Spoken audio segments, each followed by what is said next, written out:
Alors bonjour les chefs, eh bien écoutez, bienvenue pour cette nouvelle recette, cette troisième recette dans ma cuisine. Donc cette semaine, on va réaliser une tarte. Une tarte à quoi? Une tarte aux fraises. Alors oui, encore des fraises. Eh bien écoutez, c'est la saison, hein, la saison a démarré courant avril-mai et va se terminer aux alentours de juin-juillet. Donc il faut en profiter, on est en plein dedans. C'est un fruit qui est très apprécié, qui est très bon. Donc voilà, j'insiste sur les fruits les saisons. C'est important dans la pâtisserie d'utiliser des fruits de saison. Alors aujourd'hui, donc je vais utiliser un cercle. Donc c'est un instrument, un matériel professionnel utilisé chez les pros. Alors, effectivement, il n'y a pas de fond. Mais aujourd'hui, eh bien, écoutez, ça ne va pas nous embêter parce qu'on ne va pas faire une tarte avec une pâte sucrée ou une pâte brisée pour certains, mais généralement on utilise une pâte sucrée pour faire des tartes aux fraises. Aujourd'hui, on va utiliser une dacquoise. Alors, une dacquoise, qu'est-ce que c'est? C'est un biscuit à base de blanc monté. C'est comme, ça ressemble beaucoup au macaron. Donc, une dacquoise avec des blancs montés, dans laquelle on va ajouter du sucre glace, de la poudre d'amande et de la farine. Donc là, j'ai mes ingrédients. Vous avez donc le sucre en poudre. Là, le sucre glace, la poudre d'amande et notre farine. Donc ça, c'est pour le biscuit dacquoise. Alors, nous allons procéder à monter notre biscuit dacquoise. Donc, j'ai mis 4 blancs dans ma cuve. Donc moi je vais utiliser mon batteur.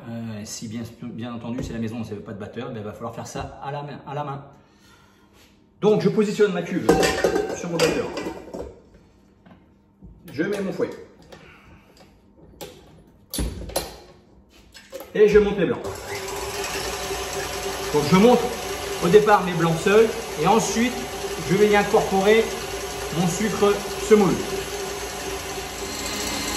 Voilà, les blancs sont montés. Je verse progressivement mon sucre semoule, comme ceci, et j'accélère. On appelle ça serrer les blancs. Voilà, mes blancs sont montés. Je retire mon fouet. Comme d'habitude, je tape le fouet. Alors là, on appelle ça. Donc là, ce qu'on a fait, c'est une meringue française. Quand on monte les blancs sans les chauffer, comme on a pu voir la dernière fois avec une meringue suisse, là, on n'a pas chauffé, on a monté directement les blancs et on les a serrés avec du sucre. On appelle ça une meringue française. Et on appelle ça monter au bec d'oiseau. Pourquoi? Ben voilà, parce que ça forme le bec d'un oiseau. Alors, je tape mon fouet pour enlever l'excellence de meringue. Je prends ma marine. Ici, je vais positionner dans mon cupoule le sucre glace, la poudre d'amande. Avec un fouet, je mélange l'ensemble pour avoir un mélange homogène. Je casse un peu les grains de sucre glace.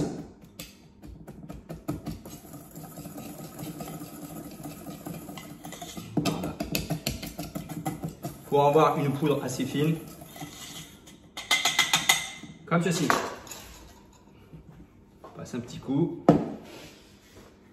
Et là, je vais mélanger progressivement, de faire en sorte de ne pas casser nos blancs. On a monté nos blancs qui sont, vous avez vu, en bec d'oiseau. Donc, on va mélanger les poudres dans les blancs progressivement et délicatement. Donc là, je mets la moitié. Voilà. Et donc là, je tourne.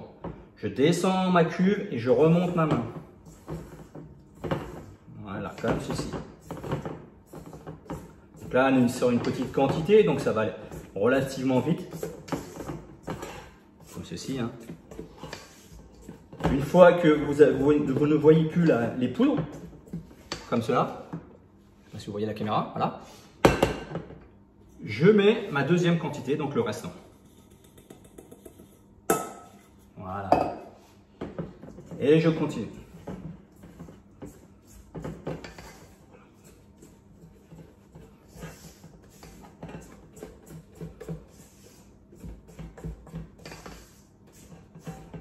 Voilà, donc comme tout à l'heure, les poudres ont disparu, elles sont bien mélangées dans mes blancs.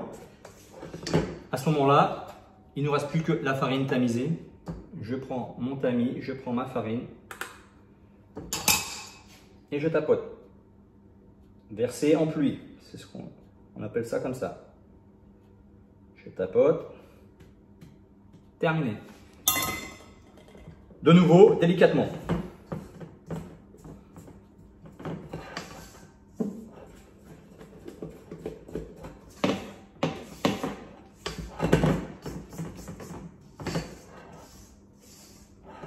Voilà les chefs, mon appareil à aqua est terminé. On va maintenant procéder à notre pochage. Alors les chefs, maintenant voilà, le biscuit d'aqua est terminé, on va procéder au pochage.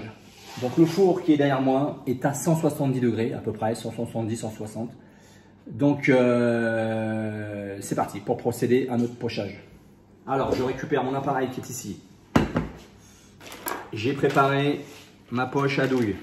Donc comme d'habitude, vous remplissez votre douille avec la poche. Vous bouchez la douille.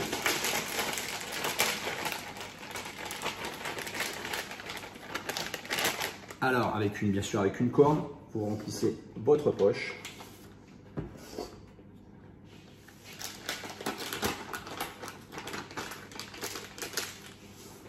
Voilà, donc toute la recette rentre dans une poche, comme vous pouvez le constater. Donc voilà, ma poche est prête. Je la mets devant moi. Alors, je vais préparer mon cercle. Donc, j'ai pris un papier sulfu que je vais poser sur ma plaque et mon cercle. Je vais chemiser aussi de bandes de papier sulfu que j'ai préparé ici. Alors, avant ça, je vais graisser mon papier pour permettre à notre biscuit de bien se décoller. Donc là, j'ai fait fondre du beurre dans ma casserole. Et donc, je beurre mon papier sulfu. Comme ceci. J'en profite pour beurrer l'intérieur de mon cercle. Toujours pareil, hein, pour pouvoir démouler notre biscuit correctement. Faites le tour. Hein. Faut faire aussi dans la casserole comme ceci. Voilà. Je mets ça de côté et je vais aussi graisser bien entendu mes bandes. Vous pouvez positionner sur votre feuille, c'est pas très grave. Hein. Il faut mieux plus que pas assez.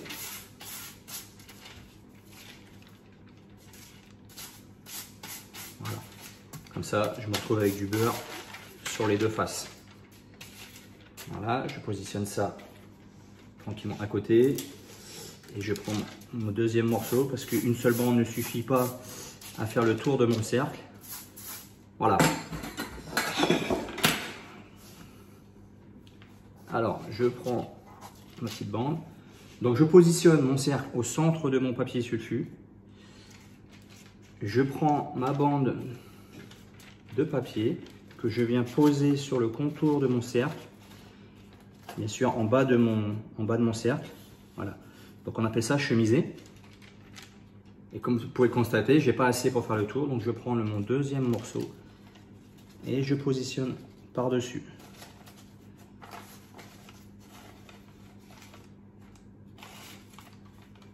Voilà, comme ceci. Voilà, maintenant je suis prêt pour pocher mon biscuit d'aqua. Ma d'aquoise plutôt. Alors, il va falloir partir du centre et de faire une spirale. Donc on y va tranquillement et on fait une jolie spirale à l'intérieur de son cercle.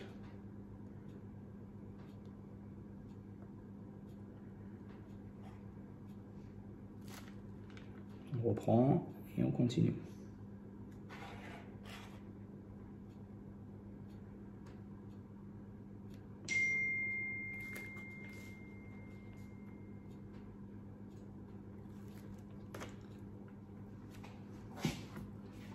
Voilà. Alors, je ne sais pas si vous pouvez voir la caméra. Voilà, j'ai fait une spirale comme ceci. Ensuite, il va falloir, comme on est sur une tarte, nous créer une bordure. Donc, allez, pour ceci, je vais faire des billes de biscuits sur les bords de ma tarte. Alors, je vais avancer la caméra pour que vous puissiez voir, je baisse ma caméra. Voilà. Alors comme ceci, je procède, je fais des grosses billes et je tire un petit peu. Comme ceci. Donc là, on est... Voilà. À partir de là, les chefs, il va falloir sucrer votre parsemer de sucre glace votre tarte. Donc comme ceci, je mets une petite cuillère de sucre glace sur mon tamis et je saupoudre la surface de ma tarte. Alors ça va permettre de l'isoler de l'humidité et lui donner un petit côté croustillant à votre tarte. Voilà. Pochage terminé. Je vais enfourner aux alentours de 15-20 minutes, je vous dirai à la sortie du four. Mais voilà, c'est pas plus compliqué que ça. N'oubliez pas de beurrer votre papier pour pas avoir de surprise au démoulage. Mais voilà, donc voilà, vous avez un travail fini comme ceci. On va procéder à notre crème. On va y mettre une crème à l'intérieur de notre tarte aux fraises. Aujourd'hui, on va faire une crème diplomate. Alors, une crème diplomate, c'est une pâtissière dans laquelle on va y ajouter une crème fouettée. Alors, comment on va procéder? Ici, dans ma casserole, j'ai mis mon lait, 63 grammes. Ici, je vais y mettre dedans ma gousse de vanille. Ensuite, j'aurai besoin de sucre en poudre. Je vais récupérer les 4 jaunes que j'ai utilisés tout à l'heure. Je vous ai dit, on a clarifié les œufs. On a pris les 4 blancs pour faire notre dacquoise. Donc, il nous reste les jaunes. On va utiliser les jaunes. Et on va utiliser de la maïzena. Alors, c'est parti. Je mets en route ma table d'induction. Au minimum, parce qu'on est sur une petite quantité, ça va aller relativement vite. Je prends mes 4 jaunes. Je mets ça dans mon cul de poule. Je prends mon sucre semoule sur mes jaunes, comme ceci, et je vais blanchir ensemble. Comme ceci. À ça, j'ajoute ma maïzena.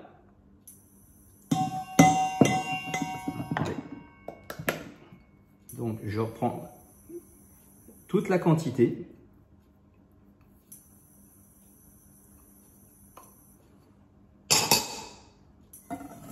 Et je mélange. Voilà.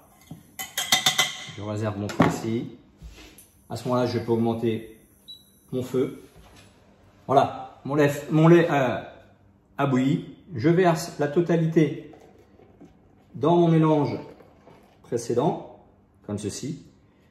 Je récupère ma gousse de vanille qui a infusé dans le lait. Comme ça, ça ne nous embêtera pas pour le mélange. Je mélange l'ensemble. Et je remets le tout dans ma casserole. Avec ma corne, je récupère l'ensemble. Et donc, je porte à ébullition. Sans cesser, je vais mettre ici, sans cesser de remuer. Voilà, j'arrête mon feu. Je vais y mettre la valeur d'une grosse noisette de beurre dans ma pâtissière, histoire de bien la lisser. Donc ça, vous mettez directement dans la pâtissière chaude et vous fouettez. On va laisser faire fondre.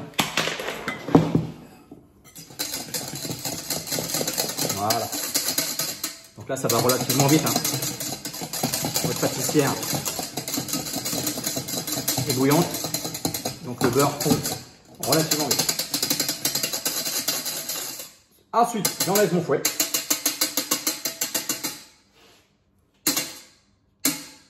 Comme ceci. Je récupère ma maryse et je vais chercher ma pâtissière.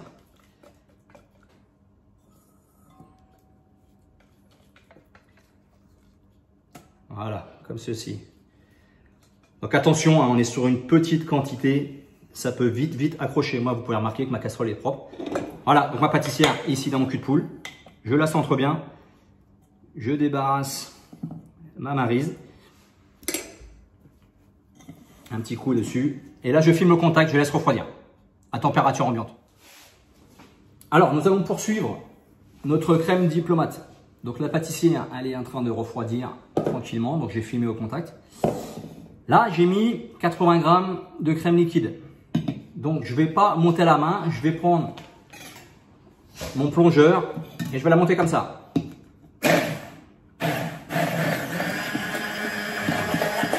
On fait des va-et-vient. Donc, j'ai une crème liquide à 32% de matière grasse. Hein. Ne prenez pas de la crème légère, ça ne fonctionnera pas.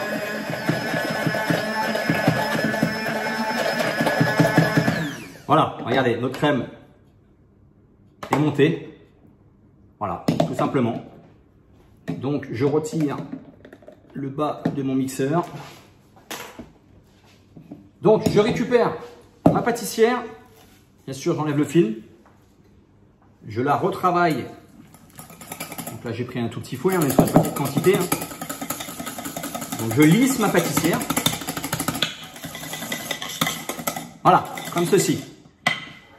Je récupère mes 80 grammes de crème. Vous avez vu, elle était montée. Hein, de 80 grammes de crème fouettée. J'en mets une première partie. Je mélange tout doucement.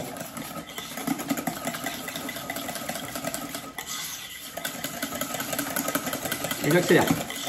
Alors pourquoi j'accélère? C'est pour lisser notre crème. Hein. Voilà, vous avez vu, elle est lisse. À ce moment-là, j'enlève mon fouet.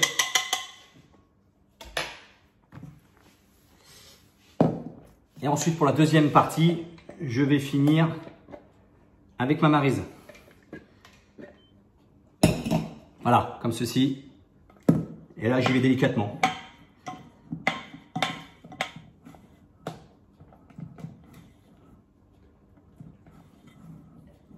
Voilà, ma crème diplomate est terminée. Je vais la débarrasser au frais pour ensuite faire notre montage.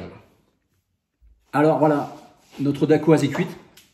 Alors j'ai enfourné à 170 pendant 18 minutes. Je pense qu'il faudra baisser un petit peu la température. Moi, mon four il va un peu fort. Partez sur 170, même 160. 18 à 20 minutes. Voilà. Bon, là, on a ce côté croustillant. Vous avez vu, ça elle a un peu fondu, mais c'est pas grave parce que ça va apporter du croustillant à notre tarte. Alors, sur les côtés, vous allez me dire, c'est pas très joli. Effectivement, ça a craqué un petit peu. Le blanc d'œuf, on est sur un biscuit blanc d'œuf, donc ça a développé. Et donc, ça a soufflé et du coup, ça a craqué. Pas grave. On va masquer le bord de notre tarte. Alors, comme d'habitude, on le prend la tarte à la main et on va masquer comme ça avec la main. Aujourd'hui, on est sur un biscuit qui est comme assez fragile.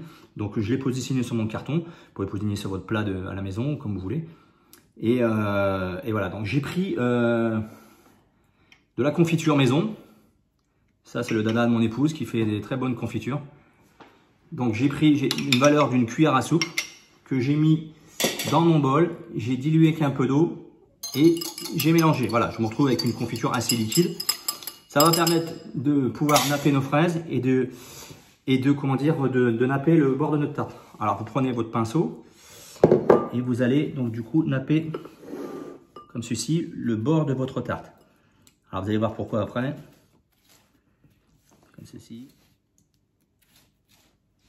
Voilà, comme ceci, je fais le tour de ma tarte. Là, je prends une assiette creuse. Je prends de la coco râpée qu'on a utilisée sur les recettes banane coco. Donc voilà, les ingrédients que vous achetez, c'est pas perdu. On arrivera toujours à les passer. Hein. Donc voilà, je prends la coco, je prends ma tarte. Je prends ma poudre de coco et je viens masquer le bord. Donc ça devrait coller avec la confiture qu'on a mis sur les côtés. Alors ça, c'est le côté déco. Hein. Effectivement, vous n'êtes pas obligé de le faire. Si vous voulez, vous pouvez directement décorer votre tarte sans masquer. Mais vous allez voir qu'au final, ça donne un petit côté sympa à votre tarte. Alors l'excédent, vous remettez bien sûr dans l'assiette.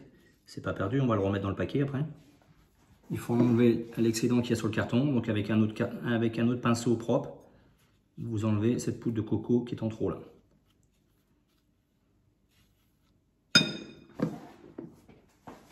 Donc voilà les chefs. ma tarte est, comment dire, est masquée de coco sur tout le pourtour. Donc là, je récupère ma crème diplomate, donc qui a reposé dans le frigo. Donc je donne un petit coup pour la détendre un petit peu. Voilà. Et donc je dispose cette crème au centre de ma tarte.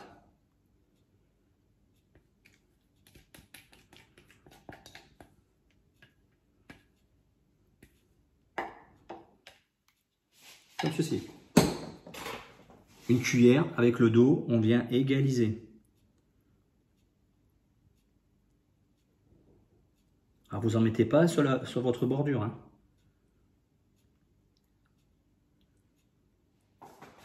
Donc avant de mettre les fraises, on va faire une petite touche déco. On va mettre un petit peu de sucre glace sur les bords de notre tarte. Donc j'ai mis la valeur d'une petite cuillère à soupe là. Et vous saupoudrez.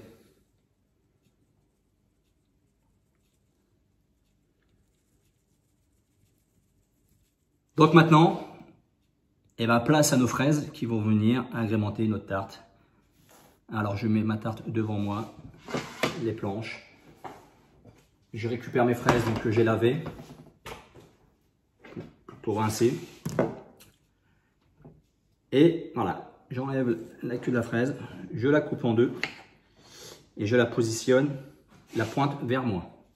Vous allez voir, c'est important pour la suite de l'opération. Donc voilà, je les aligne. Et voilà la dernière. Alors je ne sais pas si j'en aurai assez, hein, j'ai rempli ma planche.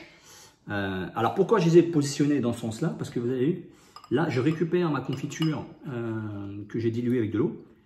Je prends mon pinceau et je viens napper mes tartes, mes fraises, je veux dire, pour leur donner un côté brillant, pour leur donner un côté gourmand, pour que ça soit sympa pour votre tarte. Donc, et là, donc je vais de haut en bas. Et c'est pour ça qu'on les positionne comme ça. Et vous gagnez du temps. Voilà. Alors, j'ai pris la confiture de fraises. Essayez pas de confiture de fraises, de framboise. Essayez de prendre une confiture de fruits rouges quand même. Voilà, vous avez vu, les fraises, elles brillent. On a envie de les manger. Donc maintenant, bah, tout simplement, il faut les positionner. Donc comme ceci. On les met pratiquement debout. Légèrement inclinés. Serrés. Et puis c'est parti. Voilà, là je vais finir le premier tour. Petite dernière. Et ben, je vais faire la même chose dans le centre.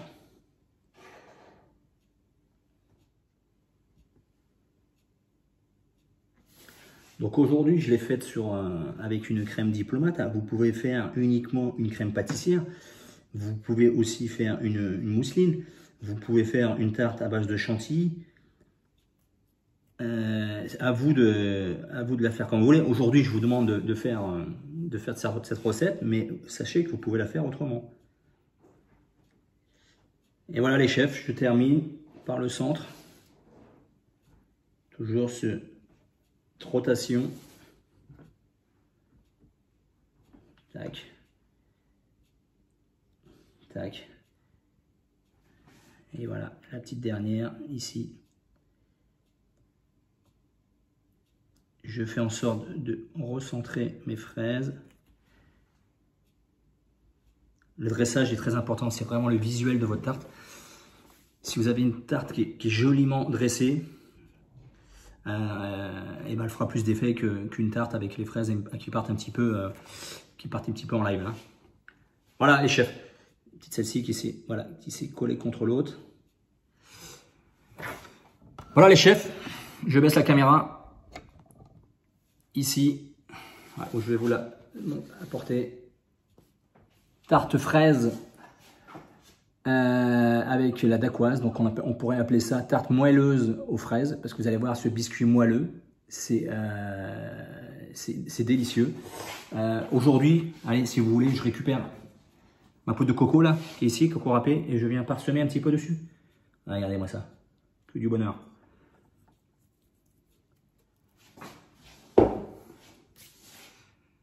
Voilà, terminé. C'est relativement simple, ça va relativement assez vite. Attention à la cuisson. Encore une fois, 160. Alors, si vous avez le biscuit au-dessus qui craque, c'est pas grave. C'est ce qu'on recherche, parce que quand vous allez la manger, vous allez avoir ce biscuit craquant sur le dessus. C'est ce qui fait la différence. Donc voilà, masquez un petit peu avec de la coco ou pas. Allez, je vous dis bon courage et bon appétit.